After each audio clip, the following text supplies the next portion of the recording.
My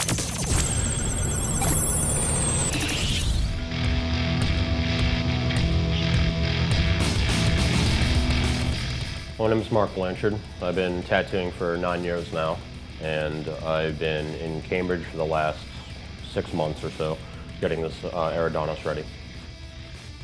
At the time, I was traveling a lot right last year before opening up this place, and I wanted to really focus on art more. I want to focus on painting more.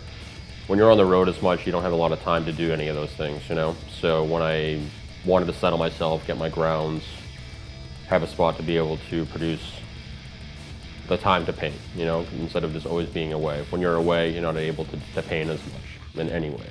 You're pretty much just working off of everything you've done before you went on the road. I've always enjoyed going to other shops that have a lot of activity along with their the idea of their studio. When I had to come up with a name for the gallery with coming here, I wanted to just keep the whole thing a concept and an idea. Eridanos, it's a term that comes from Dante's Inferno. The idea of itself is very specific enough, but because it's for the types of art shows that we're having here and for the types of events that we do have, I wanted the name to just be open for interpretation based off of coinciding with the themes that are generally going to be here all the time, being a dark art for the most part. So I just wanted a very adaptable name, you know, being able to change, not going to be stuck in one position and kind of keep it that. So it's something that later on down the line we can do anything with.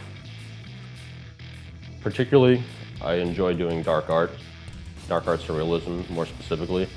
A lot of my clients, they're on the same way. They have a good idea of what they're going to get from me because of my background in illustration and what I prefer to do.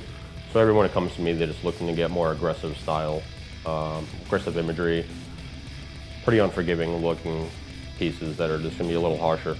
And I push on that as much as I can for every piece. It seems like everyone now is just, give me your worst, you know, give me the worst one that you can do, and I always have to top what I did the day before, and that's the direction I kind of stick with, you know.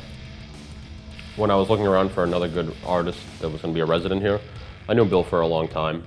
In the direction of working with painting and excelling in his painting very rapidly in the last few years, I thought it'd be a really great fit to bring that to the shop, bring it to the gallery, seeing how the two of us could work on our home base just to make that more art structured.